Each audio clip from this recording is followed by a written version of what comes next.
World's biggest astrology community in Tamil. Online Astro TV, வாழ்வின் வெளிச்சம். Online astro டிவியை கண்டு மகிழுங்கள். அடுத்ததாக ஒரு தர்மசாஸ்திரா ஜோதிட வித்யாலயாவில் ஒரு அதிரடி பேச்சாளர்னே சொல்லலாம். இவர் பேசும்போது தூக்கத்தில் இருந்தால் கூட அவங்க தன்னால் எகிரி உட்காந்து அவங்க கவனிக்கக்கூடிய ஒரு தன்மையை உருவாக்கும்.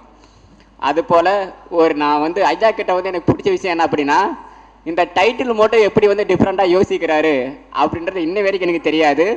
ஒரு டைட்டிலோட இன்ஸ்ட்ரக்ஷன் அப்படின்னா நம்ம கோபிநாத் ஐயா தான். டைட்டில் என்னன்னா, 8ஆம் இடத்து சந்திரனும் கெட்டு போன எந்திரனும். இதுதான் இந்த ஒரு அருமையான ஒரு தலைப்பு. இந்த தலைப்பை அழகா பேச ஐயா அவர்களை அன்புடன் வரவேற்கிறேன். அது நவகிரகங்களையும் பஞ்சபூதங்களையும் தொழுது என் குருநாதர் சாஸ்தா டாக்டர் நா மணிகரன்ராஜ் அவர்களையும் தொழுது அனைத்து ஜோதிட உறவுகளுக்கும் என் முதற்கண் வணக்கத்தை தோடி இந்த உரையை ஆரம்பிக்கிறேன். ஆக்சுவலி இன்னைக்கு இந்த சப்ஜெக்ட் பார்த்தீங்கன்னா, வழக்கமாக எந்த ஒரு ஜோதிட உரையாக இருந்தாலும்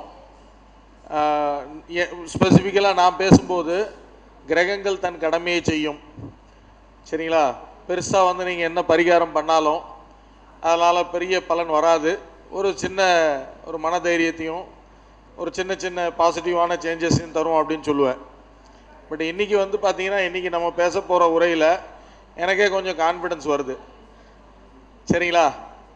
இன்றைக்கி பார்த்தீங்கன்னா, அதுவும் இன்றைக்கி நம்ம ஒரு விஷயத்தை சொல்ல போகிறோம், அதில் உங்களுக்கு கண்டிப்பாக பலன் வரும். அதுவும் ஒரு வித்தியாசமாக வரும். எப்படின்னா, வழக்கமாக உங்களுக்கு நான் சொல்லுவேன் இதெல்லாம் செய்யுங்க அப்படின்னு. இன்றைக்கி அந்த மாதிரி இல்லாமல் வித்தியாசமாக ஒன்றத்தை சொல்ல போகிறோம், அதன் மூலமாக நமக்கு பலன் வரும். அப்படிப்பட்ட ஒரு சப்ஜெக்ட் தான். அந்த சப்ஜெக்ட் முன்னாடி போகிறதுக்கு முன்னாடி ஒரு விஷயத்தை பகிர்ந்துக்க விரும்புகிறேன். நம்ம பார்த்தீங்கன்னா, ஒரு எந்த ஒரு விஷயத்துக்கும் ஏதாவது ஒரு காரியம் நடக்கணும்னா அதுக்கு காரணங்கள் வேணும். அந்த காரியம் எப்படி நடக்கணும்னு பார்த்தீங்கன்னா, குட்டி குட்டியாக ஒரு 5-6 விஷயங்கள் சேர்ந்து தான் ஒரு பெரிய காரியம் நடக்கும், சரிங்களா. ஜோதிடமும் கிட்டத்தட்ட அப்படி தான். ஜோதிடம் பார்த்தீங்கன்னா, நடக்க போகிற விஷயத்த நம்ம முன்கூட்டியே தெரிஞ்சுக்கிறதுக்கு நம்மகிட்ட இருக்கிற ஒரு வழிமுறை, ஒரு டூல் அப்படின்னு சொல்லலாம். எப்படி சின்ன விஷயங்கள் சேர்ந்து ஒரு பெரிய காரியத்தை ஆற்றும் அப்படின்றதுக்கு ஒரு சின்ன உதாரணம் சொல்லலாம். இல்லைன்னா அது புரியாத மாதிரியே நம்ம பேசுகிற மாதிரியே இருக்கும் நேராக சப்ஜெக்டில் போயிட்டா. நம்ம எல்லாருக்குமே மகாபாரதம் தெரியும் இல்லையா. மகாபாரதம் எல்லாருமே கேள்விப்பட்டிருக்கோம் இல்லையா. அட்லீஸ்ட் இந்த கர்ணன் கேள்விப்பட்டிருப்போம் இல்லையா. கர்ணன் யார் அப்படின்னு. இந்த மகாபாரதம் வேண்டாம்னா சொல்லுங்கள், ராமாயணம் கூட போயிடலாம். நான் எப்போ பார்த்தாலும் கர்ணனே பேசிகிட்டு இருக்கோம், சரியா. கர்ணன் ஒரு சிம்பிளான கொஸ்டின். கர்ணனை கொன்னது யார்? யாராவது சொல்லாங்க ஐயா, கர்ணனை யார் கொன்னாங்க? அர்ஜுனன், சரியா. கர்ணன் கொன்னது அர்ஜுனன் தான். அது மாதிரி இப்போ நம்ம இது எப்படி சொல்லலாம்னா, நம்ம கிரிக்கெட்டில் சொல்லலாம். கிரிக்கெட்டில் பார்த்தீங்கன்னா, இந்த விக்கெட்டை எடுத்தது யார்? விக்கெட்டை எடுத்தது நம்ம பவுலருக்கு சொல்லுவோம். பவுலர் தான் இந்த விக்கெட்டை எடுத்தார் அப்படின்னு சொல்லி. அந்த பவுலர் ஒருத்தரை போல்டு பண்ணியிருப்பார், அப்போ அவர் விக்கெட் எடுத்தார். இன்னொரு பக்கம் பார்த்தீங்கன்னா, பவுலர் பவுல் பண்ணியிருப்பார், விக்கெட் கீப்பர் கேட்ச் பிடிச்சிருப்பார், சரியா. இருந்தாலும் விக்கெட்டை எடுத்தது பார்த்தீங்கன்னா பவுலர் தான். இன்னொரு இடத்துல ஒரு ஃபீல்டர் கேட்ச் பிடிச்சிருப்பாரு, அப்பவும் பார்த்தீங்கன்னா விக்கெட் எடுத்தது பவுலர் தான். நான் கேட்டால் அர்ஜுனன் கூட அப்படி தான் சொல்லுவேன். மகாபாரதத்திலே பார்த்தீங்கன்னா, இந்த கர்ணன் படம் பார்த்தீங்கன்னா அதில் கொஞ்சம் விளக்கியிருப்பாங்க. ஆமாம், சரிங்களா. ஐயா கர்ணன் படம் பார்த்துருக்காரு. அதாவது எப்படி விளக்கியிருப்பாங்க அப்படின்னு பார்த்தீங்கன்னா, கர்ணனை கொன்னது அர்ஜுனன் மட்டும் கிடையாது. இப்போ கர்ணனை பரவாயில்ல, எல்லாரும் ஆக்டிவ் ஆகிட்டாங்க. குட், ஐயா சொன்ன மாதிரி.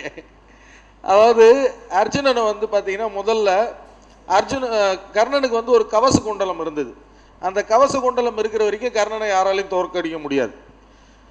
அதை இந்திரன் அவர்கிட்ட யாசகமாக வாங்கிட்டு போயிட்டார். ஏன்னா கர்ணன் யார் எது கேட்டாலும் கொடுத்துருவார்.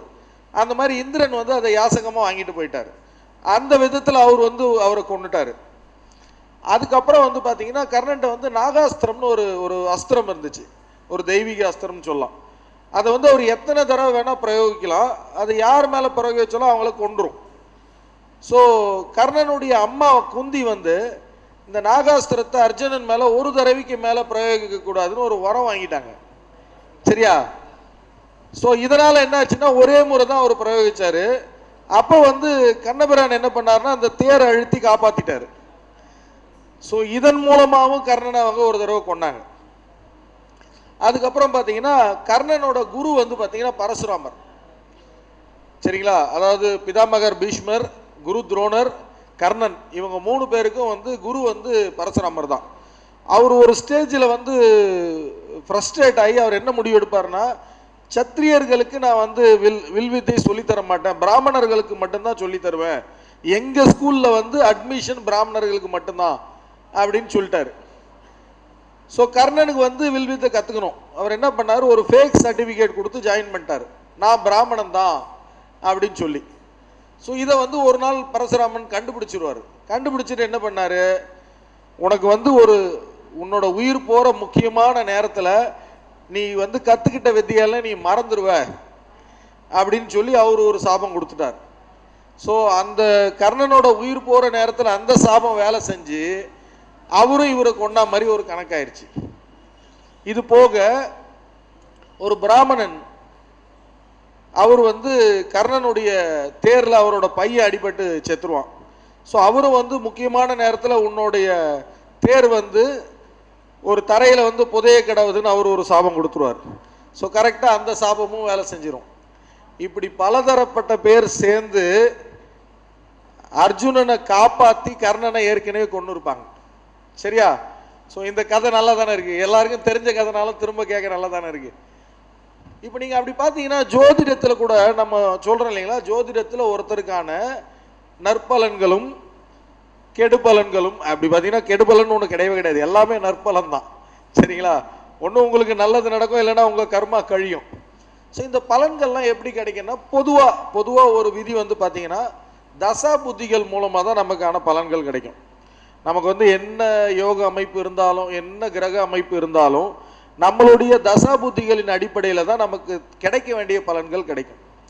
ஸோ இந்த தசா புத்திகள் நேரடியாக நமக்கானதை கொடுத்துருமா எப்படி சொல்லலாம்னா, இப்போ வந்து நமக்கு வந்து ஒரு சனி திசை நடந்துட்டுருக்கு. ஸோ சனிக்கான காரகத்துவம் மொத்தம் நமக்கு கிடைக்கும். அதுக்கப்புறம் சனி எந்த பாவகத்தின் அதிபதியோ அதோட ஆதிபத்தியம் மட்டும் கிடைக்கும். சரிங்களா? அது வந்து அவர் அமர்ந்திருந்த வீட்டின் மூலமாக கிடைக்கும். இதெல்லாம் வந்து எல்லாருக்கும் தெரிஞ்சுதான். இதெல்லாம் நேரடியாக கிடைச்சிருமா? சனி திசை 19 வருஷம் இல்லையா? நீங்கள் யோசிச்சு பாருங்க, நம்ம சனியுடைய காரகத்துவம் நமக்கு டெய்லி 19 வருஷம் கிடைச்சிருந்தா நம்மளாம் இப்படி உட்காந்துட்டு இருப்போமா? அது சாத்தியம் இல்லை. இதெல்லாம் எப்படி கிடைக்கும்னு பார்த்தீங்கன்னா ஜோதிடத்தோட மூல நூல்களில் நிறைய விதங்களாக இதுக்கு விளக்கம் கொடுத்துருக்காங்க. எப்படி பார்த்தீங்கன்னா சந்திரகாவியத்தில் ஒரு விளக்கம் கொடுத்துருக்காங்க. ஒவ்வொரு கிரகத்திற்கும் பார்த்தீங்கன்னா ஒரு 4 பேர் வந்து துணை புரிவாங்க. அவங்கள வந்து என்ன சொல்லுவாங்கன்னா போதகன், வேதகன், பாசகன், காரகன் அப்படின்னு. அவங்க 4 பேரும் கூட இந்த நவகிரகம் தான். ஒரு கிரகம் தன்னுடைய தசா புத்தியில பலனை முழுசா தர்றதுக்கு இன்னொரு 4 கிரகங்கள் துணை புரியும்.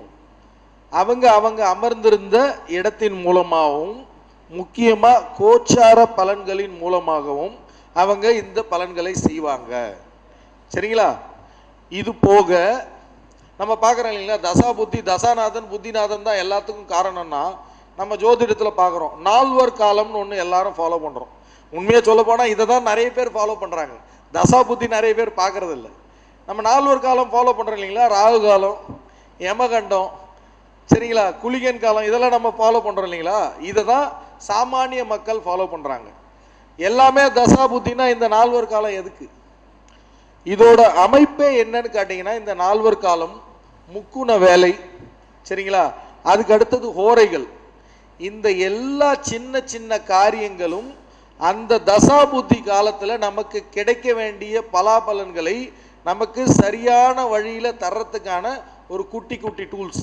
எப்படி கர்ணனுக்கு வந்து அந்த 5-6 பேர் இருந்தாங்க இல்லைங்களா, அது மாதிரி நம்மளை கொலை பண்ணுறதுக்குன்னு இல்லை, நமக்கான பலன்களை தர்றதுக்கு இது அனைத்தையும் தாண்டி ஒரு மிக முக்கியமான ஒரு காரணி என்னன்னு கேட்டிங்கன்னா நம்மளுடைய தசா புத்தி இது எல்லாமே வந்து பார்த்தீங்கன்னா நம்மளுடைய ஜனனகால ஜாதகத்தை வச்சு தான் குறிப்பிடுறாங்க இல்லையா. ஜனனகால ஜாதகம் கிட்டத்தட்ட ஒவ்வொருத்தருக்கும் தனித்தனி. ஆனால் உங்களுக்கு தசா புத்திகள் அதை மட்டும் பேஸ் பண்ணி கிடைச்சிடாது. அதில் மிக முக்கிய காரணியாக அமையிறது கோச்சார பலன்கள். சரியா, ஹானஸ்டாக பேச போனால் இன்னைக்கு வந்து நம்மெல்லாம் ஜோதிடர்கள், சரியா, ஜோதிட ஆர்வலர்கள். நமக்கு வந்து சாமானிய மனிதர்களுக்கு தெரிஞ்சவிட ஓரளவு ஜோதிடம் அதிகமாக தெரியும் இல்லையா. ஏன்னா முழுசாக தெரிஞ்சவங்க யாரும் கிடையாது. ஆனால் சாமானிய மக்கள் ஜோதிடத்தை நீங்கள் என்ன பார்க்குறாங்க அப்படின்னா, பொதுவாக யார்கிட்டையாவது கேட்டிங்கன்னா உங்களுக்கு எப்படிங்க இருக்கு, ஜோதிடர் என்னங்க சொன்னார், ராசி பலன் எப்படி சொல்கிறாங்கன்னு பார்த்தீங்கன்னா, இல்லைங்க எனக்கு வந்து ஜென்ம சனி நடந்துட்டு இருக்குங்க, எனக்கு வந்து பார்த்தீங்கன்னா கழிவிட சனி நடக்குங்க, எனக்கு வந்து அஷ்டம சனி நடக்குங்க. சரியா, இப்போ கொஞ்ச நேரத்துக்கு முன்னாடி வேதபிரபா மேம் சொல்லிட்டு போனாங்க 12 லக்னத்துக்கும் சனி. கிட்டத்தட்ட பார்த்தீங்கன்னா சனி தான் மேன் ஆஃப் த மேட்ச். சரியா, ஜோதிடத்தில் யார் ஒருத்தர் கேட்டாலும் அவங்க வந்து சனி பெயர்ச்சி, அதுக்கப்புறம் கொஞ்சம் இம்ப்ரூவ் ஆனாங்கன்னா குரு பெயர்ச்சி, அதுக்கப்புறம் பார்த்தீங்கன்னா ராகு கேது பெயர்ச்சி.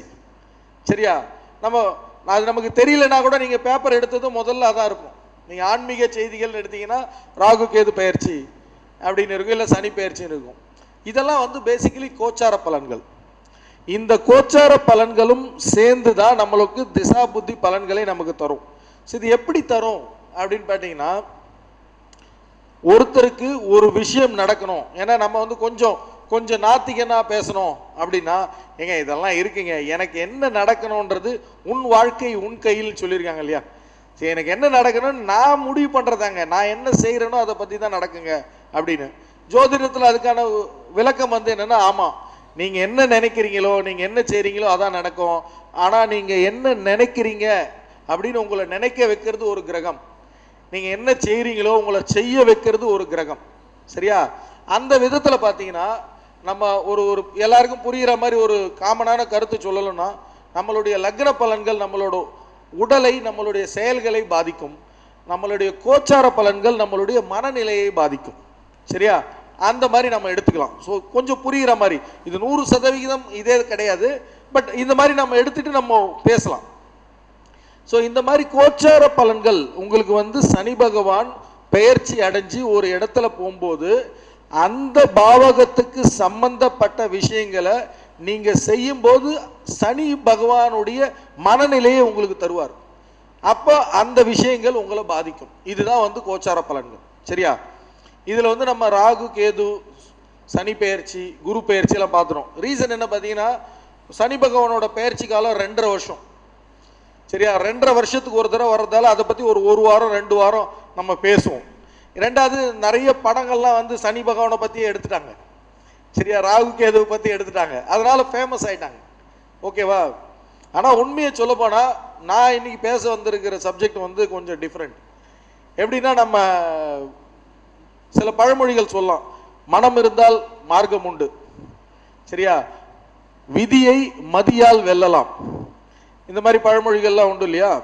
அந்த மாதிரி உண்மையிலேயே நீங்க வந்து இந்த ஜாதகத்தை ஒரு டாஸ்கா எடுத்துட்டு, இல்லைங்க நான் இதை வந்து கொஞ்சம் சேலஞ்ச் பண்றேங்க, நான் இதுல இருந்து தப்பிக்கிறேங்க, சரியா அப்படின்னு நீங்க ஒரு டாஸ்க் எடுத்தீங்கன்னா உங்களுக்கான ஸ்பீச் தான் இது. ஸோ எப்படி வந்து விதியை மதியால் வெல்லலாம். இந்த இடத்துல நம்ம மதி அப்படின்னு சொல்றது வெறும் நம்ம நாலேஜ் அப்படின்னு நீங்க எடுத்துக்கிட்டாலும் சரி, அந்த நம்மளோட மனசுக்கான காரகன் சந்திரன், சரிங்களா, அவரை பத்தி தான் நம்ம பேச போறோம். இதுல கோச்சாரத்துல நான் ஏன் வந்து ராகு கேது சனி குரு இவங்களை விட சந்திரனுக்கு இம்பார்ட்டன்ஸ் அதிகமா தரேன் அப்படின்னு நீங்க கேட்டீங்கன்னா, ரொம்ப சிம்பிளுங்க. நமக்கு ரொம்ப பக்கத்துல இருக்கிற ஒரு கிரகம், சரியா, நமக்கு ரொம்ப பக்கத்துல இருக்கிற கிரகம், கிட்டத்தட்ட தினசரி ஒரு கிரகத்தோட ஒளி நம்ம மேல படுது அப்படின்னா அது சந்திரன் தான். சரிங்களா, அதுக்கு அடுத்தது மற்ற கிரகங்களுக்கு இல்லாத ஒரு ஸ்பெஷாலிட்டி என்ன அப்படின்னு கேட்டீங்கன்னா, சனி கிரகம் மட்டும்தான் பூமியை சந்திர கிரகம் மட்டும்தான் பூமியை சுத்தி வருது, மற்ற எல்லா கிரகங்களும் சூரியனை சுத்தி வருது. சரியா, கண்டிப்பா ஒரு வேறுபாடு சந்திரனுக்கு இருக்கு. இந்த விதங்கள்ல என்னுடைய ஒரு சின்ன தாழ்மையான கருத்து என்னன்னா, சந்திரனின் கோச்சார பலன்கள் மிக மிக முக்கியமானது. சரியா, இதில் சந்திரனுடைய கோச்சார பலன்கள் ஒரு சின்ன பகுதியை மட்டும்தான் பேச போகிறோம். ஏன்னா நம்ம ஸ்பீச் டைமே 20 மினிட்ஸ் தான். அதில் என்ன அப்படின்னு பார்த்தீங்கன்னா, சந்திரன் வந்து எல்லா வீடுகளுக்கும் ட்ராவல் பண்ணுவார். இது எல்லாருக்கும் தெரிஞ்சது. ஒவ்வொரு வீட்டுக்கும் வந்து பார்த்தீங்கன்னா அவர் ஒரு 2.25 நாள் இருப்பார், இல்லைன்னா ஒரு நட்சத்திரம் இருப்பார், இல்லைன்னா 9 பாதங்கள் இருப்பார் அப்படின்னு சொல்லலாம். இந்த சந்திரன் ஒவ்வொரு வீட்டிலையும் அவர் டிராவல் பண்ணும்போது ஒவ்வொரு விதமான பலன்களை தருவார். அதில் நம்ம ஒரே ஒரு வீட்டின் பலனை மட்டும் எடுக்க போகிறோம். சரிங்களா? கரெக்டாக சொல்ல போனால் சந்திராஷ்டமம் அதான் சப்ஜெக்ட். சரிங்களா? ஸோ சந்திராஷ்டமம் சப்ஜெக்ட் கொஞ்சம் ஃபேன்சியாக இருக்காதுன்றதுக்காக தான் நம்ம டாப்பிக்கை வந்து மாற்றுறோம். ஸோ சந்திராஷ்டமம் அப்படின்னா என்ன அப்படின்னு கேட்டிங்கன்னா, சந்திரன் உங்களுடைய ராசிக்கு 8ஆம் இடத்துக்கு வரும்போது அந்த நிகழ்வை வந்து சந்திராஷ்டமம் சொல்கிறாரு. சரியா? இந்த சந்திரன் 8ஆம் இடத்துக்கு வர்றதுக்குள்ள மட்டும் என்னங்க அவ்வளோ சிறப்பு? எல்லா கிரகமும் வருது. சனி வந்து 8ஆம் இடத்துக்கு வந்து அஷ்டம சனின்னு சொல்கிறோம். சரிங்களா? ஆனால் நம்ம குரு வந்து 8ஆம் இடத்துக்கு வரும்போது யாரும் அஷ்டம குருன்னு சொல்கிறது இல்லை. சரிங்களா? ராகுக்கு எதுக்கும் அது கிடையாது. சனிக்கு நம்ம பேசுகிறோம். அதுக்கு அடுத்து பார்த்தீங்கன்னா சந்திரனுக்கு சந்திராஷ்டமம்ன்றது ரொம்ப இயல்பாகவே எல்லாரும் பேசுகிற ஒரு விஷயம். இது எப்படி முக்கியத்துவம் பெறுது அப்படின்னு பார்த்தீங்கன்னா, கரெக்டாக பார்த்தீங்கன்னா ஐயா கொஞ்ச நேரத்துக்கு முன்னாடி ஒரு அந்த சப்ஜெக்டை லைட்டாக தொட்டுட்டாரு. நம்மளுடைய ஒரு மிக முக்கியமான மூல நூல் வந்து பார்த்தீங்கன்னா குமாரசாமியம். குமாரசாமியம் வந்து பார்த்தீங்கன்னா தமிழில் எழுதின முதல் ஜோதிட நூல். ஸோ அதில் வந்து பார்த்தீங்கன்னா ஒரு படலம் இருக்குது. அதில் பாடல்களாக தான் இருக்கும். நான் அதோட விளக்கத்தை தரேன். 8ஆம் இடத்துல சரிங்களா எந்த கிரகம் இருக்கக்கூடாது, அதை அவங்க என்ன சொல்லியிருக்கேன்னா ஒவ்வொரு பாவகத்துக்குள்ள எந்த கிரகம் இருக்கக்கூடாது அப்படின்னு அது ஒரு விளக்கப்படலம் கொடுத்துருக்காங்க. அதை குயிக்காக பார்த்துட்டோம்னா லக்னத்தில் இருக்கக்கூடாத கிரகம் சனி. ஏன்னா சனி மந்தன். சரியா? லக்னத்தில் சனி இருந்தால் நீங்கள் மந்தமாக இருப்பீங்க, ஸ்லோவாக இருப்பீங்க. அதனால் லக்னத்தில் இருக்கக்கூடாத கிரகம் சனி. அதுக்கடுத்து 2ஆம் பாவகம். 2ஆம் பாவகத்தில் இருக்கக்கூடாத கிரகம் கேது. நான் 2ஆம் பாவகம் வாக்குஸ்தானம். சரிங்களா? குடும்பஸ்தானம். சம்சார சங்கீதம் பாடும்போது அங்கே சன்னியாசிக்கு என்ன வேலை? அதனால் 2ஆம் இடத்துல இருக்கக்கூடாத கிரகம் வந்து கேது. 3ஆம் இடத்துல இருக்கக்கூடாத கிரகம் அப்படின்னு பார்த்தீங்கன்னா அவர் வந்து குரு. என்ன அப்படின்னா 3ஆம் இடம் வந்து நமக்கு வந்து பார்த்தீங்கன்னா டீனேஜ். குரு வந்து ஒரு டிசிப்ளின்டான கிரகம். அவர் போய் ஏதாவது அறிவுரை சொன்னால் பசங்க வந்து பூமரங்கள் போங்கன்னு சொல்லி அனுப்பி விட்டுருவாங்க. சரிங்களா? அது மாதிரி 3ஆம் இடத்துல இருக்கக்கூடாத கிரகம் வந்து சனி. 4ஆம் இடம். 4ஆம் இடம் வந்து நம்ம சுகஸ்தானம், ஒழுக்கஸ்தானம் சொல்லலாம். அந்த இடத்துல இருக்கக்கூடாத கிரகம் புதன். ஏன்னா புதன் வந்து பயங்கர குறும்புக்காரர், லவ்வர் பாய். ஸோ அவர் 4ல் இருந்தால் அவங்க ஒழுக்கம் ரொம்ப சிறப்பாலாம் இருக்காது. அது மாதிரி 5ஆம் இடத்துல இருக்கக்கூடாத கிரகம் சூரியன்.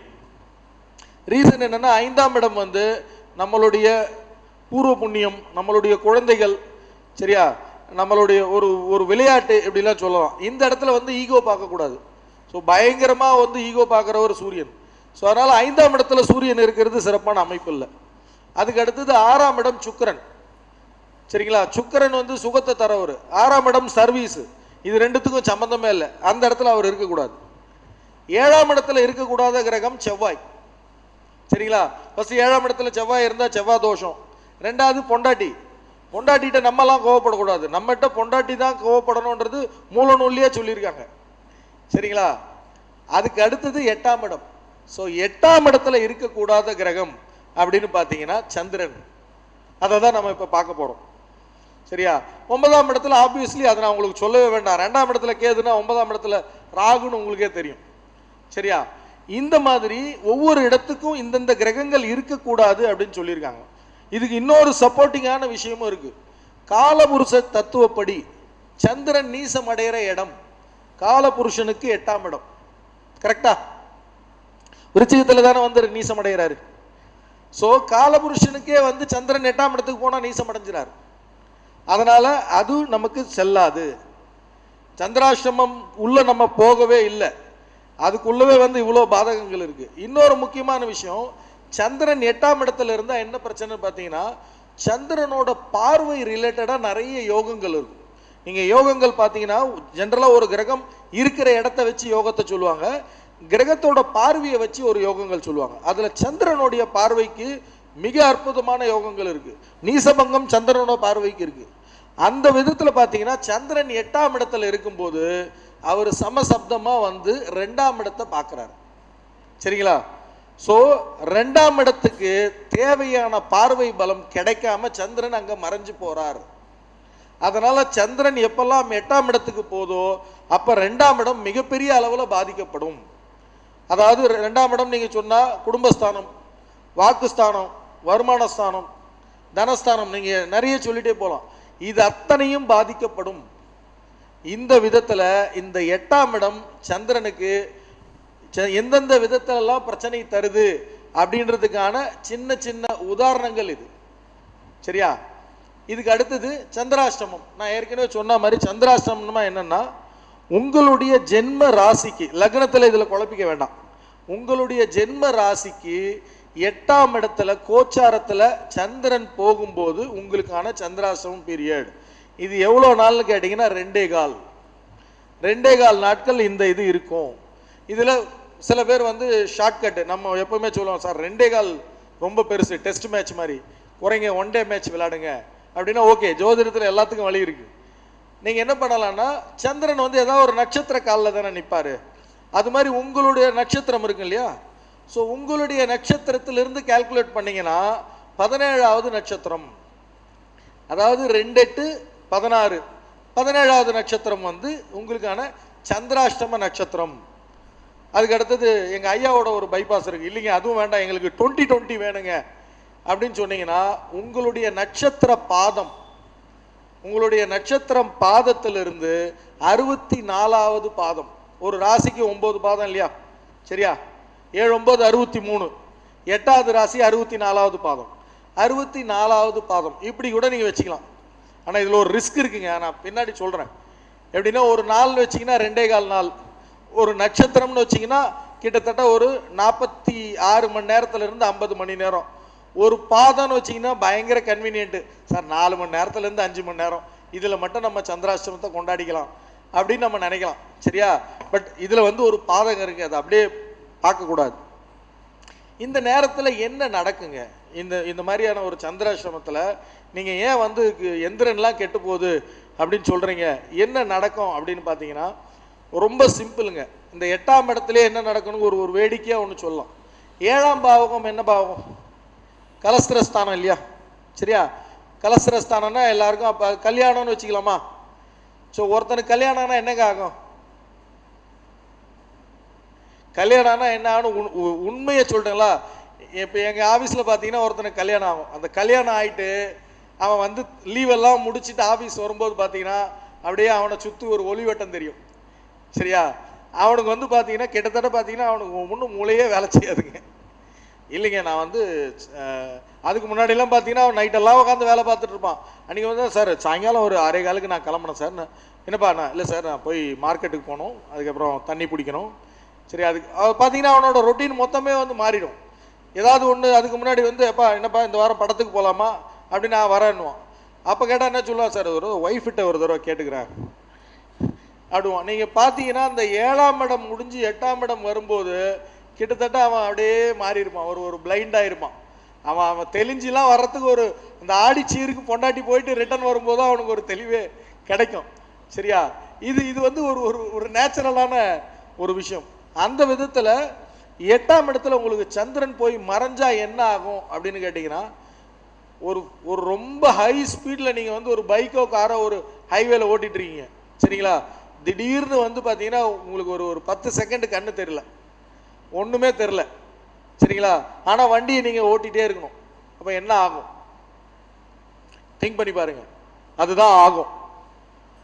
நீங்கள் சந்திராசிரமத்தில் உங்களுடைய நிலையில் எந்த மாற்றமும் பண்ணாமல் அப்படியே ட்ராவல் பண்ணீங்கன்னா அந்த நேரத்தில் உங்களுடைய மதி என்ற மனம் மறைஞ்சிரும்.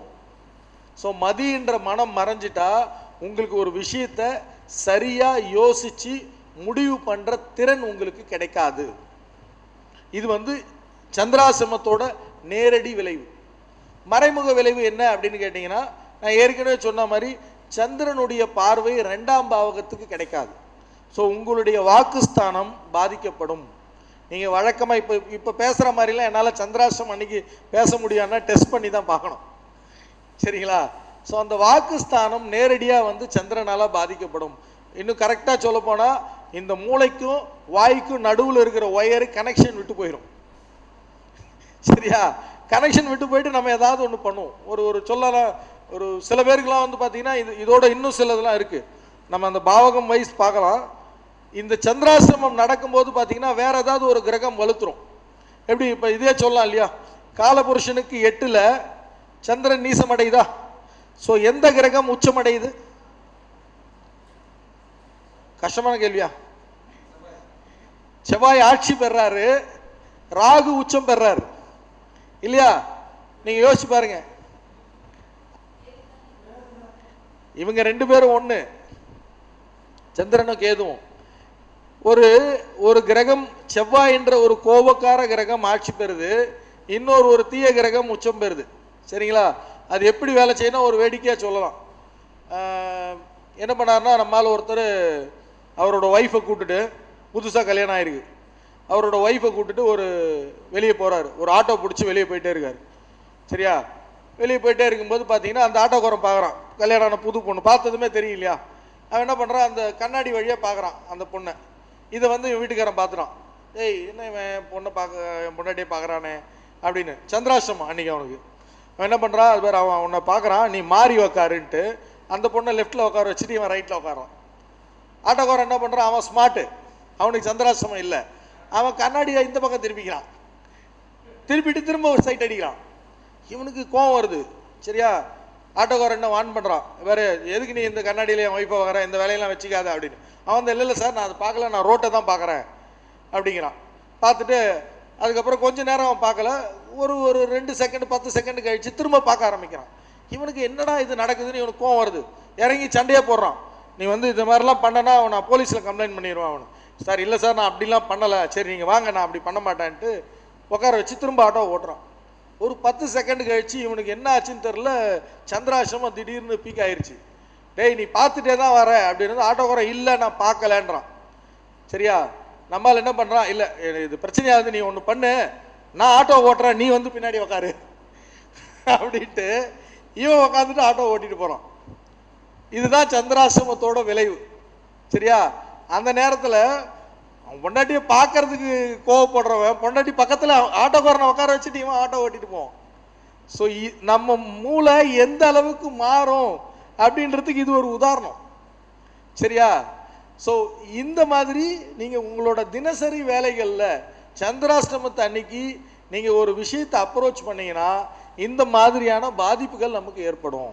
ஸோ அது எந்த மாதிரியான பாதிப்புகள் ஏற்படும் சார்? வெறும் இந்த வாக்குஸ்தானம் இது மட்டும்தானா அப்படின்னா, ஜென்ரலாக பார்த்தா இது மட்டும்தாங்க. ஆனால் இது கூட நீங்கள் என்னென்னலாம் சேர்த்துக்கலாம் அப்படின்னா, சந்திரன் உங்களுடைய ஜனனகால ஜாதகத்தில் ஏதாவது ஒரு பாவகத்துக்கு அதிபதியாக இருப்பார் இல்லையா? சரியா? ஏதாவது ஒரு பாவகத்துக்கு அதிபதியாக இருப்பார் இல்லையா?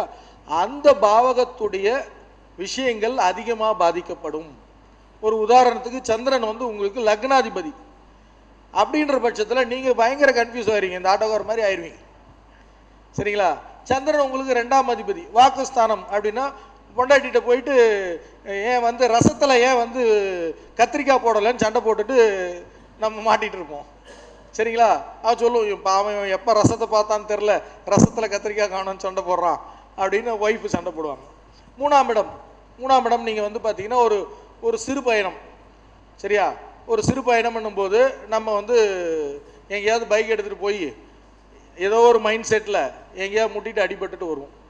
சரியா? 4ஆம் இடம் வீடு வண்டி வாகனம். அந்த நேரத்தில் போய் நம்ம ஒரு புதுசாக ஒரு வண்டி வாங்குறதோ இல்லைன்னா ஒரு வீட்டுக்கு கடைக்கால் போடுறதோ இந்த மாதிரி விஷயங்களை நம்ம ஸ்டார்ட் பண்ணும்போது அதில் ஏதாவது நம்ம முட்டாள்தனம் பண்ணுவோம்.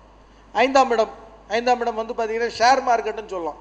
இந்த சந்திராஷ்டமம் இருக்கிறவன் அன்றைக்கி போய் பார்த்தீங்கன்னா இன்ட்ராடே ட்ரேடிங் பண்ணுறேன், நான் வந்து ஃபோரெக்ஸில் இன்வெஸ்ட் பண்ணுறேன்னு சொல்லி பெரிய லாஸ் பண்ணிடுவான். ஸோ அன்றைக்கி வந்து பார்த்தீங்கன்னா அவனுக்கு ஆரம்பத்தில் தெரியும், நான் இன்னைக்கு கோடீஸ்வரனாக போகிறேன் அப்படின்னு திங்க் பண்ணிகிட்டே போவான். அன்றைக்கி அவங்கெல்லாம் ஷேர் ட்ரேடிங் பண்ணாமல் இருக்கிறது நல்லது. 6ஆம் இடம் கடனுக்கானது சொல்லலாம், சர்வீஸுக்கானது சொல்லலாம். சந்திராஷ்டமம் அன்றைக்கி பெட்டர் நீங்கள் கடன் வாங்காமல் இருக்கலாம். சரிங்களா? நீங்கள் இல்லைன்னா நீங்கள் வாங்காத கடனுக்கெல்லாம் கையெழுத்து போட்டு வந்துடுவீங்க அன்றைக்கி. 7ஆம் இடம் பொண்டாட்டி. சந்திராஷ்டமம் அன்றைக்கி இல்லைங்க, என்றைக்காக இருந்தாலும் பொண்டாட்டிகிட்ட கேர்ஃபுல்லாக இருக்கிறது நல்லது. சரிங்களா? சந்திராஷ்டமம் அன்றைக்கி டபுளாக இருக்கிறது ரொம்ப நல்லது. ஸோ இந்த மாதிரி நீங்கள் ஒவ்வொரு பாவகத்துக்கும் சந்திரன் அந்த பாவகத்தோட அதிபதி அப்படின்னா அந்த பாவகத்துவங்கள் சந்திராஷ்டமம் அன்னைக்கு அதிகமாக பாதிக்கப்படும். இது மட்டும்தானான்னு கேட்டிங்கன்னா இது கூட இன்னொன்று சேர்த்துக்கலாம். அன்னைக்கு சந்திரனுடைய தொடர்புடைய கிரகங்கள் வலுப்பெற்றாலோ இல்லைன்னா பலம் இழந்தாலோ அது சம்பந்தப்பட்ட, ஏன்னா கோச்சாரத்தில் மற்ற கிரகங்களும் மூவ் ஆகிட்டே இருக்கும். சந்திரன் நீசம் அடையும் போது செவ்வாய் உச்சம் அடைஞ்சாருன்னு வச்சுங்க, சரிங்களா, என்ன ஆக யோசிச்சு பாருங்க. மூளையே இல்லை, நம்ம அருவாள் எடுத்துட்டு போய் சண்டை போட போறோம், சரிங்களா. இது ரொம்ப அதிகமான டேமேஜஸை தரும். ஸோ அதனால மற்ற கிரகங்களின் நிலையும் பார்க்கறது ரொம்ப முக்கியம். இதுக்கு அடுத்தது ரொம்ப முக்கியமான ஒரு பாயிண்ட், இந்த சந்திராஷ்டமம் கிட்டத்தட்ட எல்லாருக்கும் தெரிஞ்ச ஒரு விஷயம்தான். இந்த சந்திராஷ்டமத்தையே நீங்கள் பல வகைகளாக பிரிக்கலாம். எப்படி பிரிக்கலாம் அப்படின்னு பார்த்தீங்கன்னா, ஒருத்தருக்கு சந்திராஷ்டமம் நடக்குதுங்க, ஒவ்வொரு ராசிக்கும் வெவ்வேறு நாளில் சந்திராஷ்டமம் இல்லையா. சந்திராஷ்டமம் அன்னைக்கு சந்திரனுடைய திதி என்ன? எல்லாருக்கும் சந்திராஷ்டமம் நடக்குது, சரிங்களா. நீங்கள் மேஷ ராசி, உங்களுக்கு சந்திராஷ்டமம் விருச்சிக ராசிக்கு சந்திரன் போகும்போது நடக்குது, சரிங்களா. அன்னைக்கு திதி என்ன? பௌர்ணமியாக இருக்கலாம், அமாவாசையாக இருக்கலாம், வளர்பிறை பிரதமையாக இருக்கலாம், தேய்பிறை பிரதமையாக இருக்கலாம், சதுர்த்தசியாக இருக்கலாம், என்னவா இருக்கலாம் இல்லையா. இந்த ஒவ்வொரு திதிக்கும் சந்திராஷ்டமத்துடைய பலன்கள் மாறும், சரிங்களா. இந்த ஒவ்வொரு திதிக்கும் சந்திராஷ்டமத்தோடைய பலன்கள் மாறும். இதுல ஒரு ஃபேவரான ஒரு பலன் என்னன்னா, பௌர்ணமி அன்னைக்கு சந்திராஷ்டமம் நடக்கும் போது ஓரளவு கெடுபலன்கள் குறையும், சரிங்களா. மற்ற எல்லா திதிகளிலும் சந்திரன் ஏற்கனவே தன்னுடைய ஒளியை கொஞ்சம் கொஞ்சமா இழந்துட்டே இருக்காரு. ஸோ அவரோட ஒளி அதிகமாக அவர் இழக்கும் போது நடக்கிற சந்திராஷ்டமத்தால பாதிப்பும் அதிகமாக இருக்கும், சரிங்களா. இந்த விஷயத்தையும் நீங்கள் நோட் பண்ணணும். ஏன்னா சில பேர் ஒரு நாளைக்கு பார்த்துருப்பாங்க, அன்னைக்கு பௌர்ணமியாக இருக்கும், அன்னைக்கு சந்திராஷ்டமம், அவர் எடுத்த முடிவு கொஞ்சம் சக்ஸஸ்ஃபுல்லாக இருந்திருக்கலாம். ஸோ அதை வச்சுட்டு நம்ம இல்லை எனக்கு சந்திராஷ்டமம் என்ன ஒன்றும் செய்யாதுன்னு. ஏன்னா சந்திராஷ்டமத்தில் சில கருத்துக்கள் இருக்குது, அதுக்கு பெருசாக ஆதார நூல்களில் ஒரு எவிடன்ஸ்லாம் இல்லை. என்ன சொல்லுவாங்கன்னா, யாரெல்லாம் கடக ராசியில் பிறந்திருக்காங்களோ அவங்களுக்கெல்லாம் சந்திராஷ்டமம் எதுவும் வேலை செய்யாது. ஏன்னா கடகத்தில் சந்திரன் ஆட்சி பெறாரு இல்லையா, அதனால் அவங்களுக்கு எதுவும் வேலை செய்யாது. ரிஷப ராசியில் சந்திரன் உச்சம் அடைகிறாரு, அதனால் அந்த இடத்துல அவர் எதுவும் பண்ண மாட்டாருன்னு. தயவு செஞ்சு புரிஞ்சுக்கிங்க, இது ஒரு காமன் சென்ஸு. சந்திரன் உங்களுக்கு கெடுபலனை தரல, நற்பலனை தராம அவரே மாட்டிக்கிட்டு இருக்காரு, சரிங்களா. நீங்க செவ்வாய் தோஷத்தையும் சந்திராஷ்டமத்தையும் குழப்பிக்க கூடாது. செவ்வாய் உங்களுக்கு கெடுபலனை தரார், சனி உங்களுக்கு கெடுபலனை தரார். ஆனா சந்திரன் உங்களுக்கு தர நற்பலன்ல இருந்து நற்பலன் தர முடியாம அவரே மாட்டிட்டு இருக்காரு இருட்டுல. இந்த வித்தியாசத்தை புரிஞ்சுக்கிங்க. அதனால கடகராசிக்காரங்களாகட்டும், நீங்க ரிஷபராசிக்காரங்களாகட்டும், இல்லைன்னா எனக்கு சந்திரன் திரிகோணத்தில் இருக்கு, நான் சந்திரனுடைய நட்சத்திரத்தில் பிறந்திருக்கேன், சரியா, நான் ரோகிணியில் பிறந்திருக்கேன், நான் திருவோணத்தில் பிறந்திருக்கேன் அப்படின்லாம் பண்ணீங்கன்னா அவங்களுக்கு உண்மையிலேயே சந்திராஷ்டமம் வேலை செய்யுதுன்னு அர்த்தம், சரிங்களா. அதனால நீங்க அந்த மாதிரியான விஷயங்கள் எல்லாம் இல்லை, இது ரொம்ப சிம்பிள். இப்போ நம்ம இந்த பரிகார பகுதிக்கு வந்துட்டோம் சந்திராஷ்டமத்தில், சரியா. இந்தந்த விதங்கள்ல சந்திராஷ்டமம் நம்மளை பாதிக்கும். பேசிக்கலி நம்ம கண்ணை கட்டி விட்டுரும், மூளை வேலை செய்ய விடாது. இப்போ நம்ம என்னங்க செய்யணும், சந்திராஷ்டமத்துக்கு என்னங்க பரிகாரம்? நீங்க சொன்னீங்க இல்லையா, இன்னைக்கு நான் சொல்றது உங்களுக்கு பலிக்கும் அப்படின்னு சொன்னீங்க இல்லையா, அது என்ன பரிகாரம் அப்படின்னா, நான் இந்த குட் டே பிஸ்கெட்டு, பாதாம் பால் சாப்பிடுங்க, அதெல்லாம் நான் சொல்ல மாட்டேன், சரியா. என்ன பரிகாரம் அப்படின்னு பார்த்தீங்கன்னா, நம்ம வடிவேலு ஸ்டைலில் சொல்ல போனா, சரிங்களா, அன்னைக்கு நீங்க புடுங்கிறது எல்லாமே தேவையில்லாத ஆணிதான், சரியா. அதனால ஆணியை புடுங்க வேணாம். உங்களுக்கு ஏதாவது ஒன்றுத்த செஞ்சாதான் பரிகாரம்னு அவசியம் இல்லை. சந்திராஷ்டமம் அன்னைக்கு நீங்க எதுவுமே செய்யாம இருந்தா அதுதான் மிகப்பெரிய பரிகாரம், சரிங்களா. உங்களால எவ்வளவு முடியுமோ அவ்வளோ புதிய முயற்சிகள் செய்யறத தடுங்க. எவ்வளோ முடியுமோ அவ்வளோ சந்திரனுக்கு காரகமான விஷயங்களை செய்யறத தடுங்க. சந்திரனுக்கு காரகமான விஷயம் என்னன்னா, அம்மா சந்திரனுக்கு காரகமான விஷயம். அன்றைக்கி அம்மாட்ட சண்டை போடாதீங்க. சண்டை போடாதீங்கன்னா டெய்லி நானாங்க சண்டை போடுறது என்னோட ஒரு ஹேபிட்டாங்கன்னு அப்படி கிடையாது. ஒரு வாக்குவாதம் தான் சண்டையாக முடியுது. அன்றைக்கி அம்மாட்ட வாக்குவாதம் பண்ணாதீங்க. சந்திரன் உணவுக்கான காரணம். அன்னைக்குன்னு பாட்டு ஃபுல் மீல்ஸ் வாங்கி கட்டுன்னு கட்டாதீங்க. இல்லைன்னா புதுசாக ஏதாவது ஒரு ஃபுட்டு சமைக்கிறனோ சாப்பிட்றனோ ட்ரை பண்ணாதீங்க. சந்திரன் ஒரு ஒரு ட்ராவல், அதாவது ஒரு பயணத்துக்கான காரகம். அன்றைக்கி வந்து ஒரு புதிய முயற்சி, ஒரு புதிய பயணம். நான் வந்து இன்றைக்கி எவரெஸ்ட் மலை மேலே ஏற போகிறேன், சந்திராஷ்டம் அன்றைக்கி இல்லை, ஏறாதீங்க. சரியா சார்? அதுக்காக நான் பாத்ரூம் கூட போகக்கூடாது, இல்லை பாத்ரூம்லாம் போங்க. நம்ம சொல்கிறது ஒரு ஒரு புதிய பயணம். அது மாதிரியான விஷயங்கள் செய்யாதீங்க. ஒரு கிரக பிரவேசம் பண்ணாதீங்க. கிரக பிரவேசத்துக்கு வீட்டில் பால் பொங்க வைப்போம். பால் வந்து சந்திரனுக்கான ஒரு காரகம். அதை வந்து பண்ணாதீங்க. ஏதோ சீமந்தம் பண்ணாதீங்க. சரியா? ஏன்னா எல்லா விதமான நீருக்கும் ரத்தத்துக்கும் சந்திரன் காரகம். ஸோ அதை வந்து பண்ணாதீங்க. நீங்கள் வந்து ரத்தத்தை ஏற்றுக்கிறதும் ரத்த தானம் பண்ணுறதும், ரத்த தானம் மேபி பண்ணலாம், ஆனால் ரத்தத்தை ஏற்றுறது இந்த மாதிரி விஷயங்கள் பண்ணாதீங்க. ஒரு ஆப்ரேஷன் சந்திராஷ்டம் அன்னைக்கு பண்ணாதீங்க. அது நீங்கள் பேஷண்ட்டாக இருந்தாலும் சரி, டாக்டராக இருந்தாலும் சரி. பேஷண்ட்டாக இருந்தால் ஒரு மாதிரி டேஞ்சர், டாக்டராக இருந்தால் வேறு மாதிரி டேஞ்சர். சரியா? அதனால் அந்த மாதிரியான விஷயங்கள் பண்ணாதீங்க. இன்னும் சிம்பிளாக எல்லாருக்கும் இந்த வடிவேலு காமெடி மாதிரி சொல்லாமல் ஒரு ஒரு புராணத்தில் இருக்கிற ஒரு உதாரணத்தோடு சொன்னால், இதே மகாபாரதத்தில் துரோணரை வந்து இவங்க ஒரு மாதிரி சதி பண்ணி கொண்டுருவாங்க பாண்டவர்கள். சரியா? அஸ்வத்தாமன் இறந்துட்டான்னு சொல்லி அவனை கொண்டுருவாங்க. ஸோ அப்போ வந்து அஸ்வத்தாமனுக்கு கோவம் வந்துடும். அப்போ என்ன பண்ணுவான்னா, அஸ்வத்தாமன்ட்ட இன்னொரு அஸ்திரம் இருந்தது, நாகாஸ்திரம் மாதிரி. அந்த அஸ்திரத்து பேர் வந்து நாராயண அஸ்திரம். சரியா? இந்த நாராயண அஸ்திரத்துக்கு பதில் அஸ்திரம் எதுவுமே கிடையாது. அதிலிருந்து தப்பிக்கவே முடியாது யாரும். ஸோ அப்படி சூழ்நிலையில் அந்த நாராயண அஸ்திரத்தை அவன் பாண்டவர்கள் மேலே விட்டுட்டான். இந்த நாராயண அஸ்திரத்தோட இயல்பு என்னன்னு கேட்டிங்கன்னா, இப்போ நம்ம வந்து இங்கே ஒரு 20-25 பேர் இருக்கோம் இல்லைங்களா? இந்த 20-25 பேருக்கும் அது ஒவ்வொரு ஆளை உற்பத்தி பண்ணி அவங்களோட சண்டை போட வைக்கும். உங்ககிட்ட கத்தி இருந்தால் அது கத்தி சண்டை போடும். உங்ககிட்ட வந்து ஒரு கதாயுதம் இருந்தால் அது கதாயுத சண்டை போடும். சரிங்களா? உங்ககிட்ட ஈட்டி இருந்தால் அது ஈட்டி சண்டை போடும். இந்த மாதிரி சண்டை போட்டு நீங்கள் எவ்வளோ ஃபோர்ஸாக சண்டை போடுறீங்களோ அந்த மாதிரி அது 2 மடங்கு ஃபோர்ஸாக சண்டை போடும். சண்டை போட்டு அதுதான் ட்ரிக்கு. இப்படி என்ன பண்ணும், அவங்கள கொன்றும். இதுதான் இந்த நாராயண அஸ்திரத்தோட ஒரு செயல்படும் விதம். இந்த மாதிரி எழுதிட்டாங்க. அதுக்கு வந்து எல்லாரும் என்ன பண்ணாங்கன்னா, ஐயோ நாராயண அஸ்திரம் வருது, என்ன பண்ணுறது, அட்டாக் அப்படின்ற அந்த மோடில் இருந்தாங்க. உடனே கிருஷ்ண பரமாத்மா என்ன பண்ணாருன்னா, நாராயண அஸ்திரத்துக்கு இவர் தான் காரகர். இவர் என்ன பண்ணிட்டாரு, ஒன்றும் பண்ணாதீங்க, அந்த நாராயண அஸ்திரம் கிட்ட வரும்போது உங்கள் கையில் இருக்கிற வெப்பன்ஸ் எல்லாம் கீழே போட்டுட்டு, சரியா, அதுக்கு விழுந்து ஒரு நமஸ்காரம் பண்ணுங்க அப்படின்னு சொல்லிட்டார். இதே மாதிரி எல்லாரும் பண்ணாங்க. அந்த நாராயணாஸ்திரம் வந்து இவங்க வந்து முட்டிக்காலில் நமஸ்காரம் பண்ணால் அது சாஷ்டாங்கமாக நமஸ்காரம் பண்ணிட்டு ரிட்டர்ன் பண்ணி ஆயிடுச்சு. சரியா? சந்திராஷ்டமத்துக்கு இதுதாங்க பரிகாரம். சரி, நீங்கள் எந்த ஒரு விஷயத்தையும் செய்யாமல் நீங்கள் வந்து அமைதியாக இருந்தீங்கன்னா உங்களுக்கு வந்து சந்திராஷ்டமம் உங்களை ஒன்றும் பண்ணாது. இதை மட்டும் மனசில் வச்சிங்க. உங்களை கண்ணை கட்டிட்டு ஒரு வண்டியை ஓட்ட சொல்கிறாங்க. சரியா? அதுக்கு வந்து அதை எப்படி ஓட்டுறதுன்னு என்கிட்ட கேட்குறத விட, யார் சொல்கிறாங்க அவங்ககிட்ட கண்ணை கட்டிட்டு வண்டியை ஓட்ட மாட்டாங்க அப்படின்னு சொல்லும். நம்ம ட்ரங்க் அண்ட் டிரைவ் வேண்டாம்னு சொல்கிறோம் இல்லையா? அது மாதிரி தான் சந்திராஷ்டம டிரைவ் வேண்டாம். சரியா? இதை வந்து நீங்கள் மனசில் வச்சிங்க.